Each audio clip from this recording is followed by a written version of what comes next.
Heads up, fellow female leaders, executives, and founders. We have just opened enrollment for the Fall Renegade Accelerator. You can head to renegadeaccelerator.com to check out all the information and apply. There was this message around women stepping into their calling that was kind of lingering under the surface for me. So I finally just got off my butt and started writing more, put in a proposal, and got to the place where I was able to actually publish. So Life Starts Now is here. It's out in the world. I'm Amy Jo Martin. Welcome to the Why Not Now show.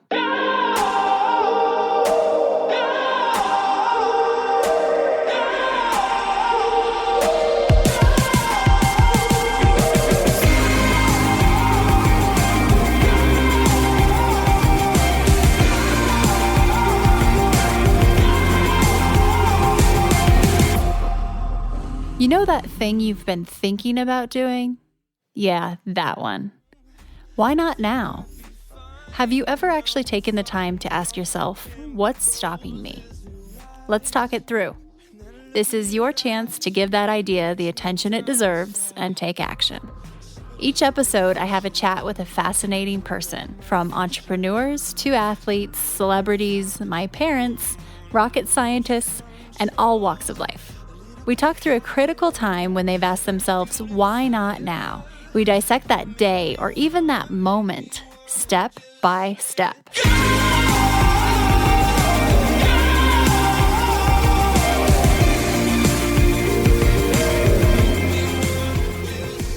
We have one of the original renegades on the show today. Chanel Dokun is on the show, and she is a new author. I'm so excited for her because this was a dream of hers. She's the author of Life Starts Now, How to Create the Life You've Been Waiting For.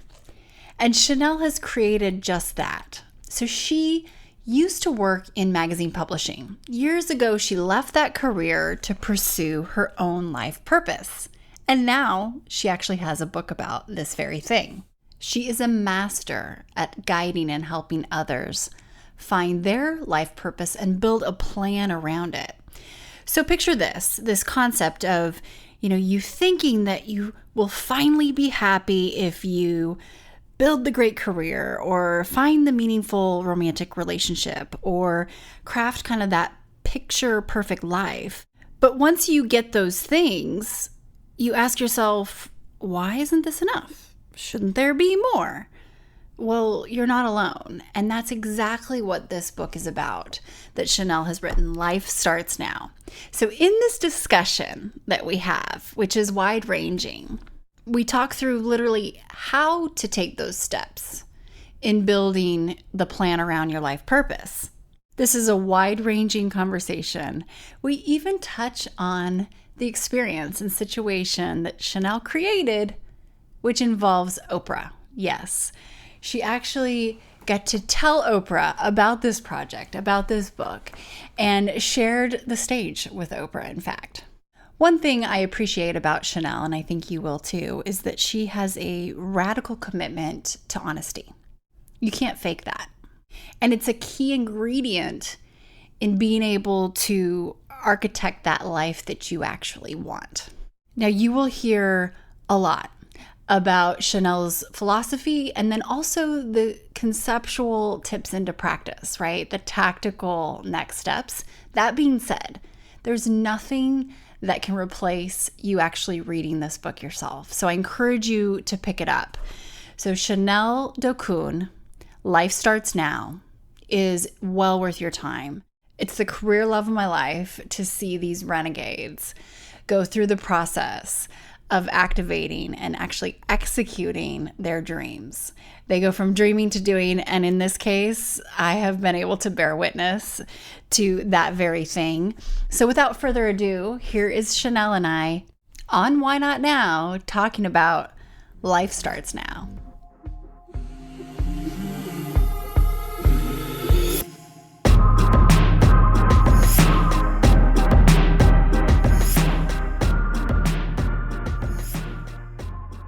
Heads up to my fellow female leaders, executives, and founders. We've just opened enrollment for the Fall Renegade Accelerator. Now, this is the career love of my life, and we have been around this block a few times. This is version 9, and it all started as an experiment. Now we have hundreds of women across the globe within the Renegade community. You can head to renegadeaccelerator.com for all the information. You can learn about the program. You can hear from the Renegade graduates. You can hear their results, watch their videos, check out the curriculum, the testimonials, and everything in between. Years ago, I went to Mark Cuban for some investment advice, and I thought I was going to hear him say something about real estate investing or maybe something specific about the stock market. That was not the case. What he said to me was, Amy Jo, invest in yourself. And from that point on, I really did double down on myself. And it's amazing to see the ROI. The Renegade Accelerator is definitely the career love of my life. It's an intensive, real-time virtual training program that continues on. This is not a stop and start. We provide the foundation for the Renegade mentality that extends into everything you do personally and professionally, whether that's growing and scaling your business, climbing the corporate ladder, getting on boards, generating more wealth through investing. If you're fundraising, we also focus on that, as well as, maybe most importantly, building your personal brand so it opens the doors that you need to get you exactly where you want to go. Now, if you want something you've never had, you must do something you've never done and go somewhere you've never gone, right? And usually that means surrounding yourself with people you've never surrounded yourself with before. So that is exactly what this is about. And when I've practiced that in my own career and in my own life, the growth has been exponential. Talk about 10x the way you think and execute in that scenario. It's real. Now, in this program with the Renegade Accelerator, we focus on building your personal brand online and offline. I've been doing this for well over 15 years, and I've done it with some of the biggest names out there, some of the biggest brands out there, from Dwayne "The Rock" Johnson, helping him build his strategy, boots on the ground from the very beginning and beyond, to Hilton Worldwide, to executives, to athletes, celebrities, founders, you name it. And that's what we're going to do with you. In the Renegade Accelerator, I provide the step-by-step playbook for you to grow your thought leadership, your voice of authority, your influence, both online and offline. We also focus on public speaking. Now, this is a big area in the curriculum because getting on those stages and growing that thought leadership, becoming more and more of that voice of authority, is super important to be able to get you to where you want to go. And you know what we do? We help you get paid to do so.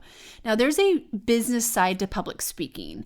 I've been public speaking for about 15 years professionally, which means getting paid to do it. There's a definite playbook and business operations around this. We teach you that. We also teach you the performance side, which is extremely important as well. The curriculum is equal parts education, collaboration, and accountability.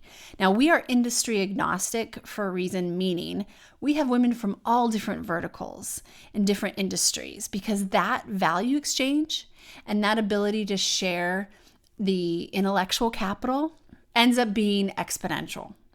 So that accountability is also key. Renegades are all about taking action, massive intentional action.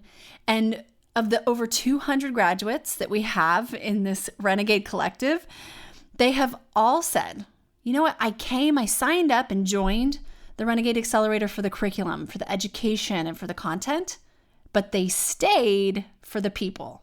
They stayed for the results and the network and the people.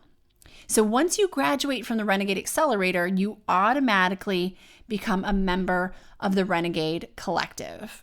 This is where you will have access to everything from peer circles, from the other graduates who have graduated before you, to experts, in-person live events, this network of women who opens doors and who are committed to your goals and your growth just as much as their own.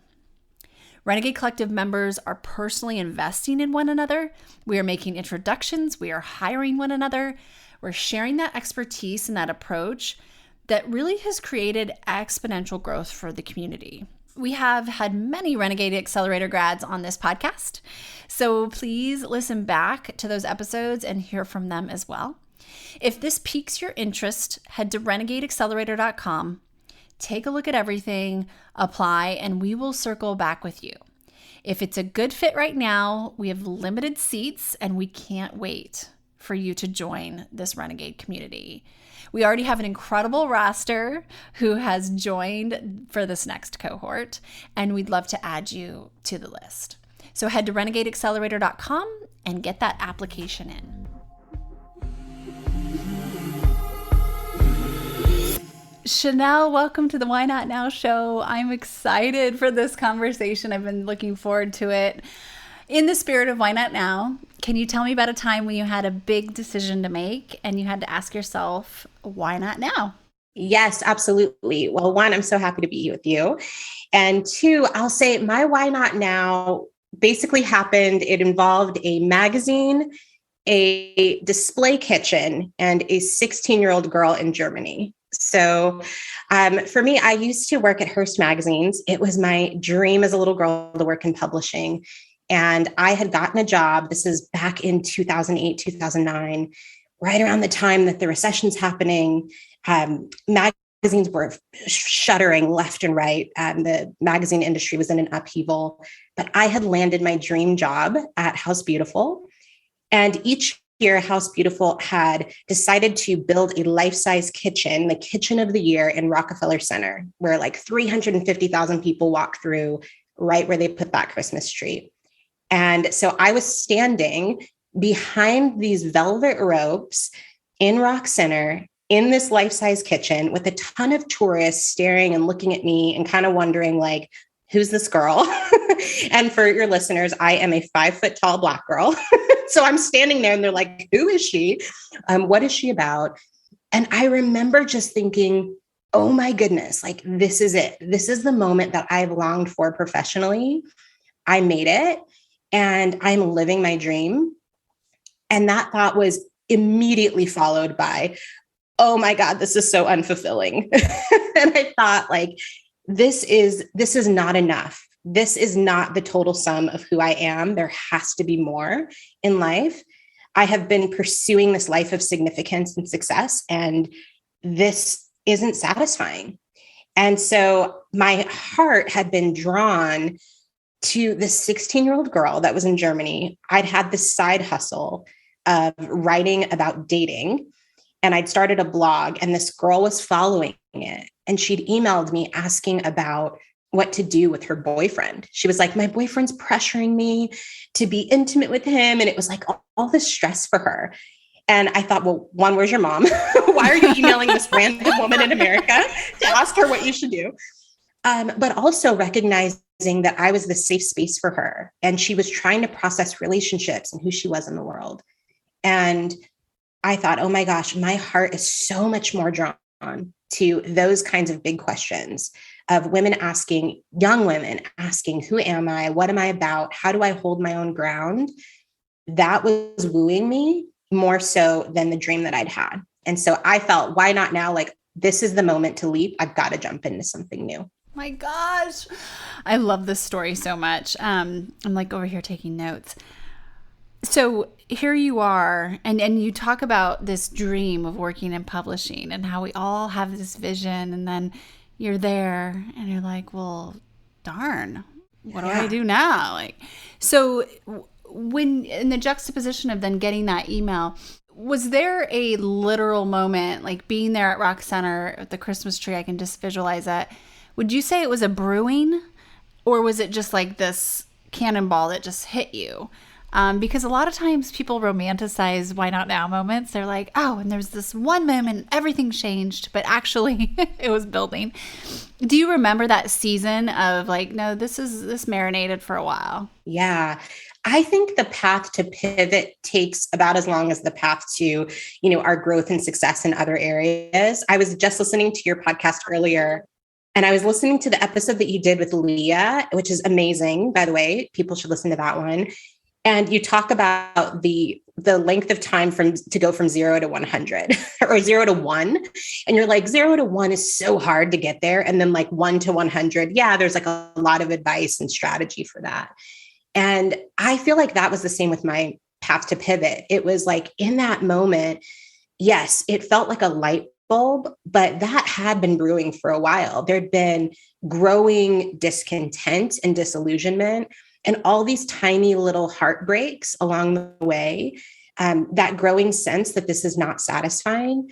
And a lot of moments, to be honest, where I didn't listen. I think I tried to silence it. I tried to soothe the ache of what was happening inside me with other things. Like maybe I'll just try harder.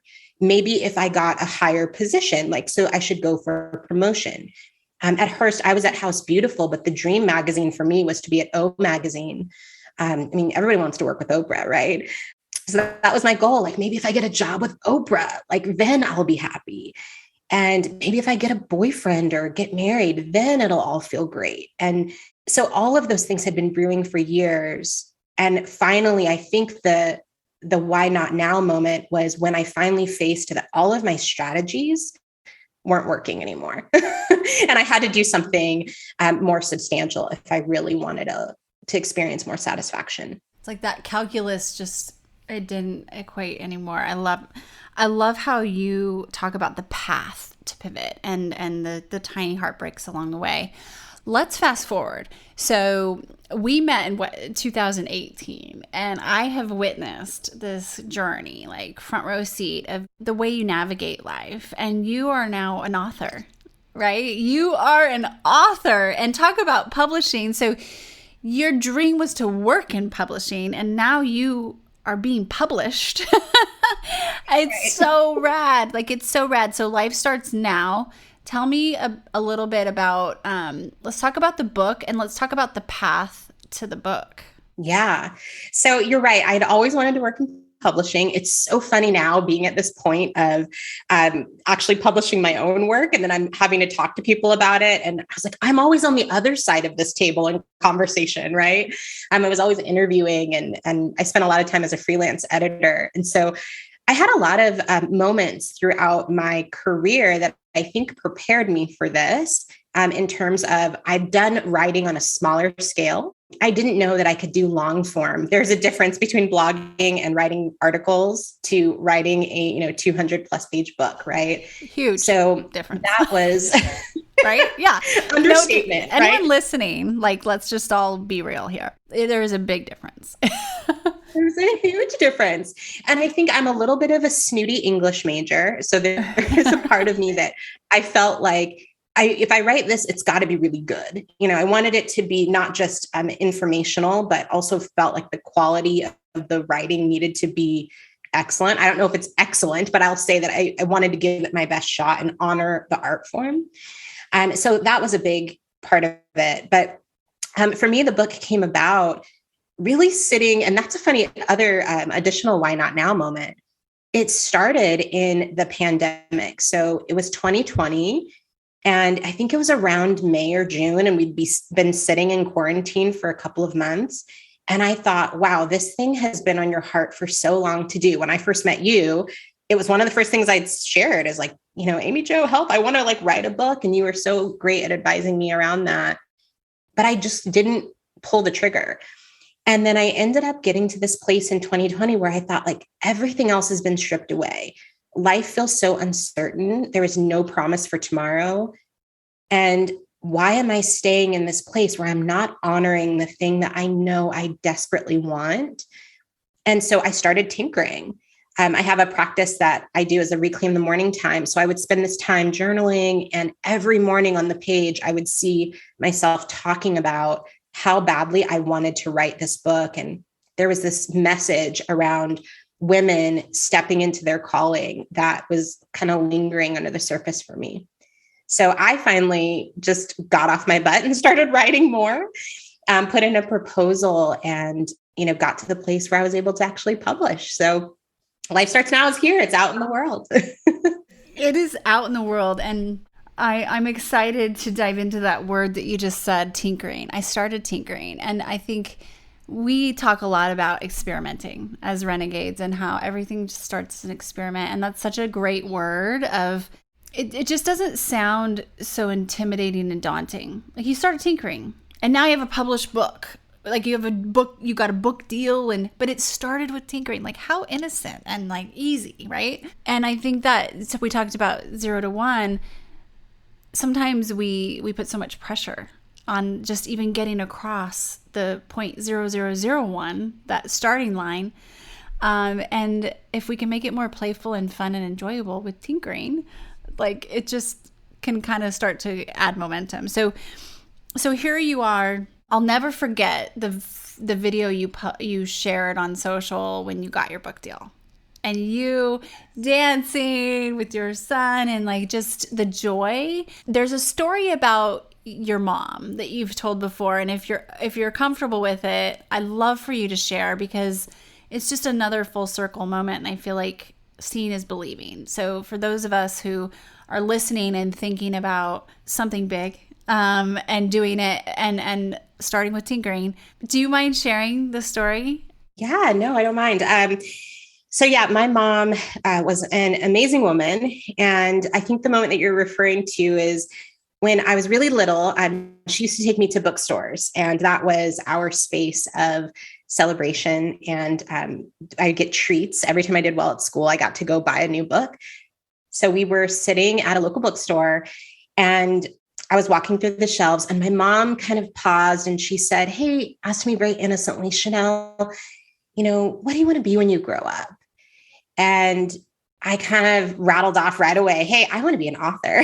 I was looking at all these books. I was obsessed with Terry McMillan at the time, which was way above my age range of what I should have been reading. But I thought, I want a book. I want a book on one of these shelves. Like, this will be so great. Either that or I want to be a television reporter, I told her. And she just smiled, and she had these 2 huge dimples on the side of her face. And so they just got deeper, and she grinned at me. And her eyes kind of started to glaze over. And that moment when someone's looking at you, but they're no longer looking at you. And I remember pulling on the hem of her dress and just kind of going, "Mom, like, where are you? Where'd you go? What's going on?" And she said, "You're so lucky. You're so lucky that you know what you want to do and who you want to be." And she paused and said, "I never knew who I wanted to be when I grew up. No one ever asked me." And she said, "I just took care of my brothers and sisters, and I kept raising them. And then I had kids of my own. And I always thought that eventually it would be my turn and that I would finally get my chance to do what I wanted. And that time never came." And unfortunately, my mom, which something you should know about her is that she was the oldest of 11 children, and she had a single mom. And so she literally raised all of her own siblings. And then she had 3 kids of her own, and we're all 10 years apart, which she used to laugh and say that she forgot how she got us. So she would get us again. So she spent about 40 years of her life raising kids under the age of 10, and she never got her chance. And so that is so much of what undergirds the work that I do. Is I think about my mom, and I think about all of the women who are waiting for their turn. They're waiting to start living. I mean, that's Life Starts Now, right? That's that impulse to have that title, is to invite and call women to the life that they're living now. Like, you don't have to wait. Your time doesn't come eventually. Your time is now, and you get to step into it right now in this moment. Oh, thank you for sharing that. Eventually it would be my turn. I can just, I can kind of hear those words ringing in a lot of people's minds right now. And your book, I am fortunate to, have had a spin through an advanced copy. I feel so privileged saying that. And I'll never forget where I was sitting when I started reading it. I was sitting, outside. I'm by the pool, and you talk about wanting to honor the art form. Well, you did. You absolutely did. It's gorgeous. Like the words are beautiful, but also I felt like as I was reading it, I was like, oh, she's talking to me. Like in different seasons in my life, especially in the opening where like you just nail it and you see people and you create a space. I'm like kind of emotional right now. I'm like just so excited for you. But you create such a safe space for people to be able to translate that into a book and on page, words in that form is not easy. So I want to encourage everyone to read and pick up, Life Starts Now. It's not only is it enjoyable, but obviously extremely valuable. And I think what you said about especially women, just waiting for someone to tap them on the shoulder, waiting for their turn. And it's so sad, but no one's coming. No one's coming. Right? You gotta show up, right? Like, hello. And I hope that more, people read and listen to that message because it does. Life is in session. Like, we're in it.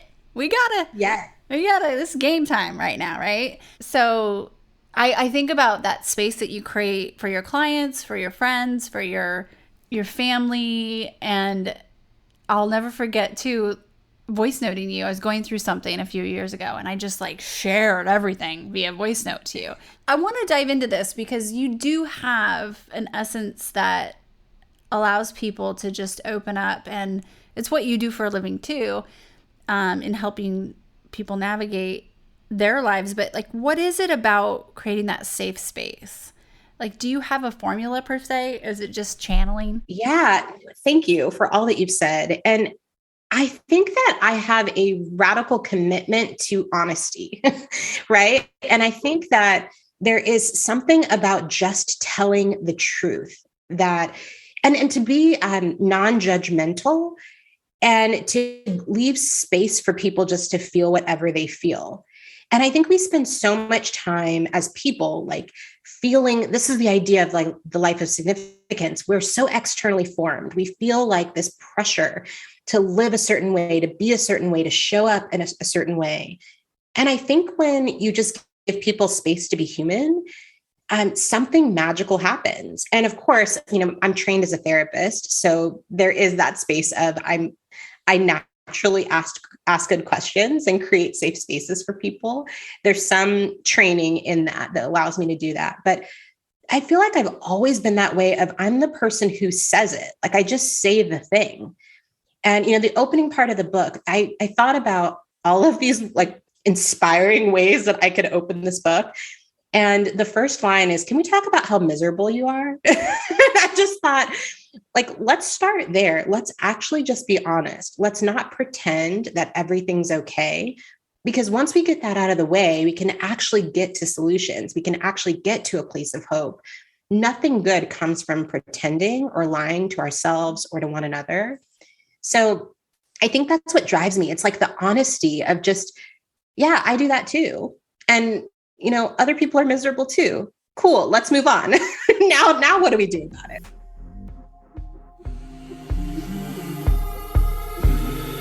We're going to take a quick break and we'll be right back.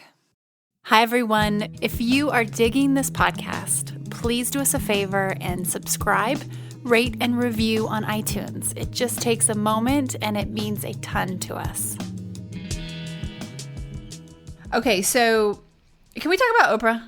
I'm going to say the thing. I'm just going to go there, right? So it started, I just see you at Hearst. For some reason, I see you in this elevator. I've been to that building and it's gorgeous. And I see you in this elevator at Hearst. And here you're like, well, maybe if I get this job, then I could get this one. And eventually I might work for O Magazine.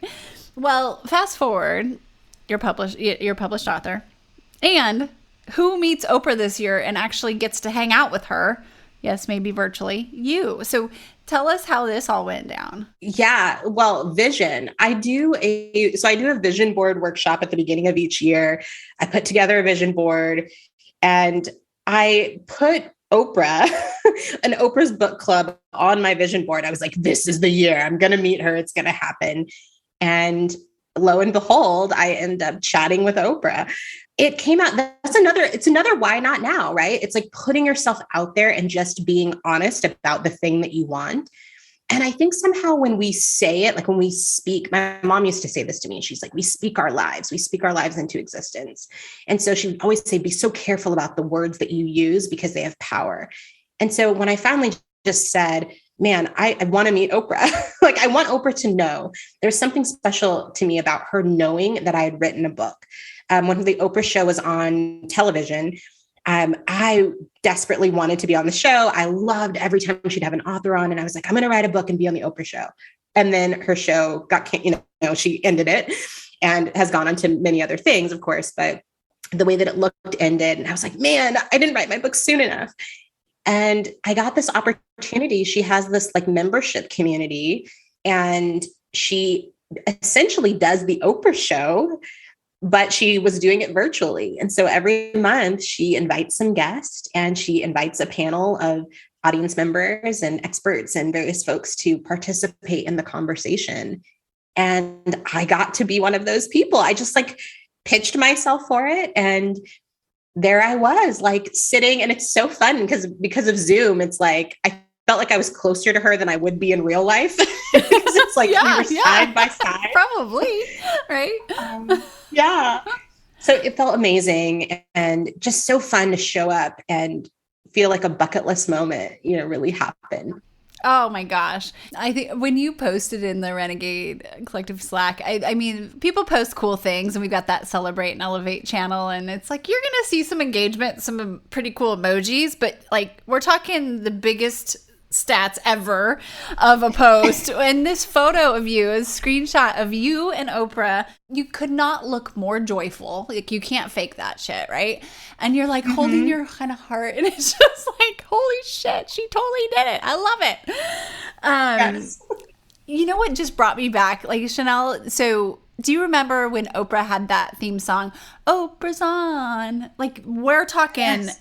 I remember being in the trailer in Sheridan, Wyoming with my TV tray, the kind that like you sit on the ground and it was a rainbow on it and a unicorn, and the Schwan man had come and my frozen whatever, and I'd watch Oprah. And I must have been, gosh, I was young. But we're talking like when Phil Donahue was up against Oprah, right? At the same TV slot. And so I know exactly what you mean of just watching this being. And again, seeing is believing, right? Like, we watched her, and that was, we're talking in the 80s, probably. Yes. Right? Yes. And talk about, you mentioned earlier the power of tinkering. And I think Oprah, to me, is a great example of that. No one can be the architect of that life. Like, it's so out of control and like larger than life. You can't plan for that. And I think that's this element of just like pursuing what you're curious about and what you're interested in. I mean, even when I got to talk to her, I was like, wow, she really just like shows up in the world that way. Like, even behind the scenes, she was just curious about people, and she just gives space to the moment. Like, she just serves the moment. And I thought, oh, wow, like that's what's made you so incredible, is your ability to just play and like be yourself, like be in your own skin and just be curious about like, how can I help people today? I was like, wow, she literally does that. Like, it's not an act, which was pretty amazing. That's awesome that you feel you were able to be exposed to that real raw version, right? And what a gift to know that that's the real deal. Like, you got to actually see it, touch it, be that close. So, okay, I want to take us back to Hearst, 2008, 2009-ish. The world, everybody is just like kind of spinning. Reminds me of 2020. Reminds me of 2001, right? Everybody's just like, what is going on? And you had landed your dream job. And as our friend Reagan always says, it went from, this is it? Like, what? This is not it? If you were to go back to Chanel in 2008, 2009 and say something to her, knowing what you know now, what would you say? I'd probably say, just go for it. Like, go for it. None of this matters. I think that we build up this narrative. No, you know what? I'll say one other thing to her. No one is watching you. Because I think that so often we stall because we have this invisible audience of spectators that we think is evaluating us and judging us and making some decisions for our life, and that they're measuring, like, did she follow the path she was supposed to follow? And there is no path. There's no roadmap. There's no right way to do life. There's only your way to do life. And so I think that for me, I just wish that I had felt more freedom to just break out and just go for it, rather than wondering, like, what will people think of me if I don't keep this job? Like, this is the job I always wanted. So if I quit, what does that mean? Am I a failure? Does that mean I couldn't hack it? What will happen next? Like, I'm on the path and I see the path of growth, right? There's always like the next step and the next step. And I see the person ahead of me, but I feel called to this unwieldy path that's not marked out, where I'm going to need like a machete to hack through and find my own way. But my God, that path is so much better. Like, it's so much better. It's so much more interesting. And it's the one that I am uniquely like capable of living.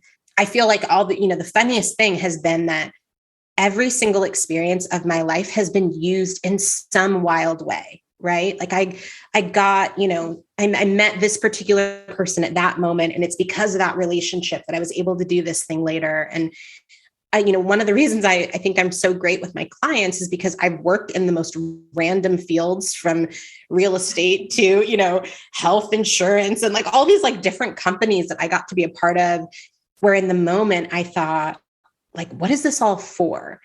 And what I didn't know is that I was picking up all these little shares of like life equity along the way that I can now use. And I wish I had just gone for it, that I trusted that I had what it took to live the life that I wanted much sooner. So I have so many notes here.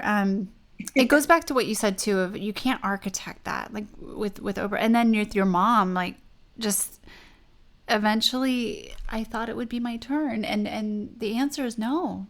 You're going to have to make that your turn, and you decide, right? The fact that you realized, and now you realize no one is watching you.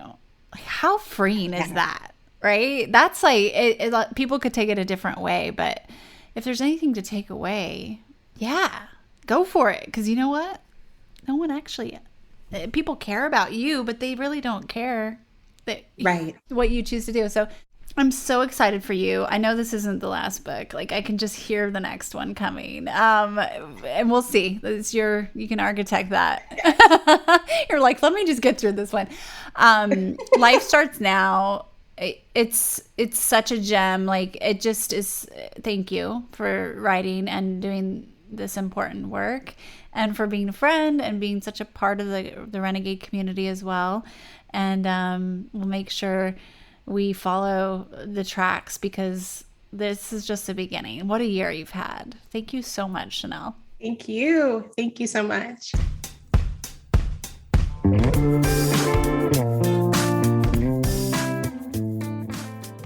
Hey everyone, thanks for listening to the show.